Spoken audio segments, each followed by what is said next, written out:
Welcome back. All right, so news of the day and preview for tonight's game on today's board. Also, some news from the World Championships, which are currently in progress. But we'll start off talking about the Vancouver Canucks. So, media availability and all that as they clear out their lockers and get ready for what's going to be a long summer, though not as long as some of the summers we've had in Vancouver. Rick Tocchet, first off, won the Jack Adams. That was announced yesterday, of course, during the hockey game. That's Coach of the Year, so congratulations to Rick Tocchet on winning that award. And Tyler Myers, in exit interviews today, very complimentary of Adam Foote and Sergei Gonchar, associate coaches for the Vancouver Canucks, and saying he wants to stay with the team. He's very open to sticking around and signing another contract. Again, I think if Vancouver brings him back at a much lower cap hit, that's fine. On the third pairing, I don't think it's a big problem. Demko admitting that it was the most difficult thing he's ever had to do, watching the Canucks playing in the playoffs without him being healthy enough to go, and saying that he would have made an appearance in the conference final. He would have been good to return for the conference final. Which of course is just it's something that we knew as Canuck fans, but hearing it directly from him, it's not all that simple to hear that and just anyways. But again, as long as he's healthy for training camp and ready to go for next season, that's what's important. And all the best to Demko with that. And for Elias Pettersson, I've written it word for word on the board what he said. And I think Pettersson gets it. It's been a noisy season in terms of the contract and how blank I've been the last few months. So Pettersson realizes he needs to bring his game to that next level. I still think he will. He's still a young player. He's been around for a long time in Vancouver now, but he is still a young player. And so I have no doubt that he'll bounce back. He'll learn from this. And the next time around in the playoffs should be better for him. I know there's a lot of negativity associated with his name right now in Vancouver. I'm not buying into that. The same as I didn't buy into it when it was Besser. Same I didn't buy into it when it was Miller. The Canuck fan base can be rough on a player who's having their struggles, as they were last year with JT Miller and as they've been with other players as well. Dakota Joshua, though, wants to stick around, and I think most Canuck fans are in agreement with that. The problem is, of course, there's only so much money to go around.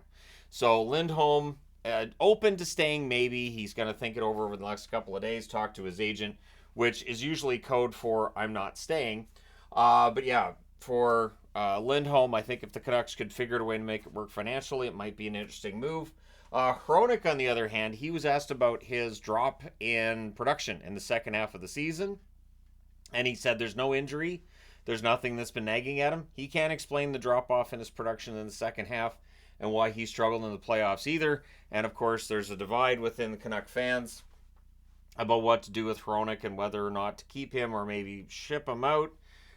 Should they find an interested party willing to take him on? Partly because fans would like to see Zadorov stay. And of course, they want Joshua to stay. Wouldn't mind Myers on a cheap contract. Somebody has to go if all these guys are going to be sticking around. It may very well end up being Hronik. But I do have faith in Patrick Allvin, and we'll come back to him in a moment.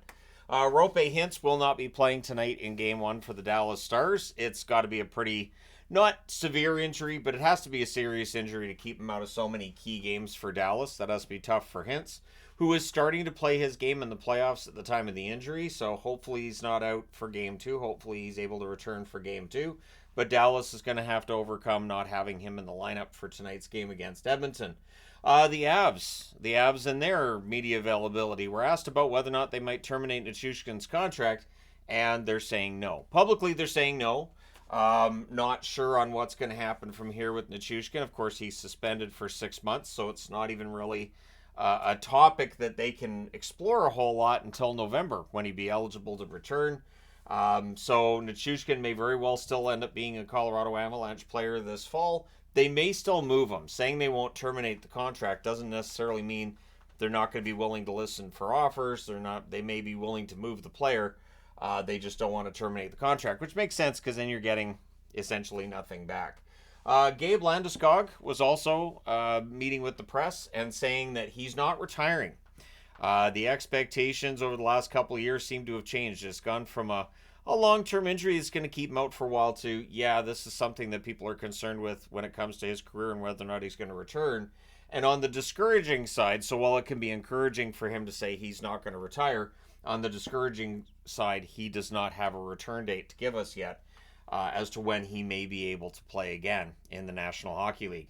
So the Avs, I don't know how long you leave this out here. He's, of course, their team captain. You don't really want a guy to lose the captaincy because he's been out with an injury, but it has been 2 full seasons now. So in the event that he's not able to go in October, do the Colorado Avalanche look at naming a captain temporarily until he's good to come back? I would think McKinnon's right there in line to become the team captain, but it will be interesting to see what Colorado does, both with the Nichushkin contract as well as what they do to bring Landeskog back, or whether or not Landeskog trends in that direction for this fall. So the GM of the Year finalists are now known. Vancouver's Patrick Allvin has done a very good job of building a team that looks like this should be sustainable, and I've talked about that recently. I do think the Canucks will be back next year. There's no guarantee when it comes to playoffs, but they should still be a playoff team, I would think, next season. Jim Nill's done a very good job in Dallas.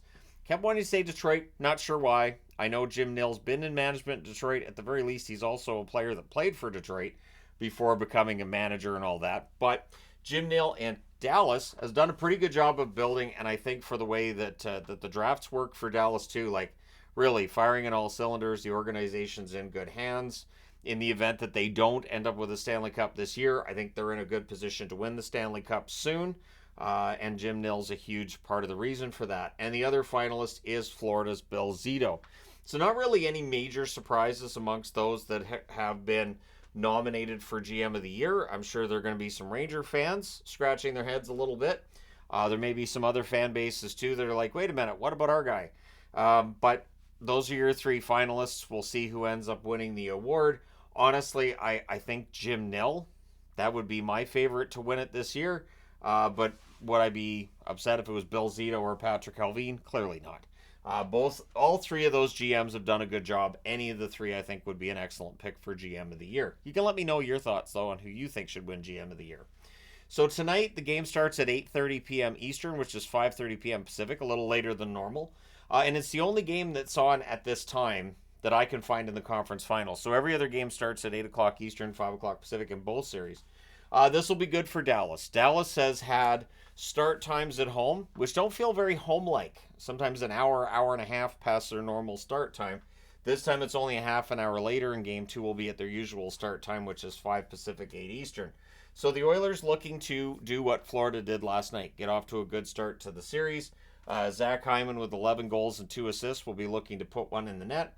McDavid, 2 goals, 19 assists, 21 points. I find it remarkable McDavid's got 21 points, and yet I see an article yesterday about how, hey, they're doing it without needing a lot from McDavid. That's when you know how high the bar is with McDavid, that he can get 21 points in the first 2 rounds. And the consensus is still, hey, they didn't need that much from McDavid, just 21 points in what, 12 games? Anyways, Holloway, 3 goals and an assist. Holloway seemed to be coming into his own in that series against Vancouver. We'll see if that continues against Dallas. Skinner, 881 save percentage, again, wasn't really tested greatly by the Vancouver Canucks in that last series, especially the last couple of games. We'll see if he gets tested here by a Dallas team that should be very well rested and has some very good players, starting with Wyatt Johnston, 7 goals, 4 assists for Johnston in these playoffs. The guy is a star. Pavelski, a goal and 3 assists, literally a star, right? Anyways, before anybody in the comments, he is a star. He plays Dallas. Pavelski, a goal and 3 assists, 4 points for Joe Pavelski. He did get that goal in the last series. We'll see if he can get a goal in this series as well.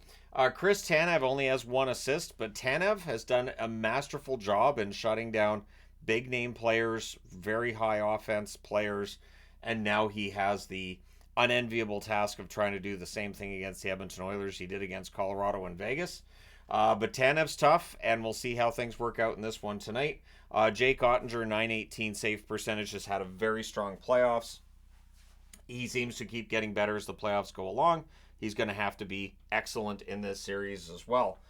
So World Championships today, the quarterfinals. Canada beats Slovakia 6-3. So they move on to the semis. Switzerland beats Germany 3-1. They move on to the semis as well. That could be seen as a mild upset, I guess, after the round robin that the Germans had. Czech and USA, so Czechia versus USA and Finland versus Sweden, are still currently in progress, so I don't have a score for those ones at this point. But yeah, it looks like we're going to get some familiar matchups at the World Championship for the semifinals, but we'll see who ends up coming out of those other two games. Let me know your thoughts in the comments section below as always. Don't forget to hit like and subscribe if you've not done so already. Thank you guys so much for all your support. I will talk to you again soon.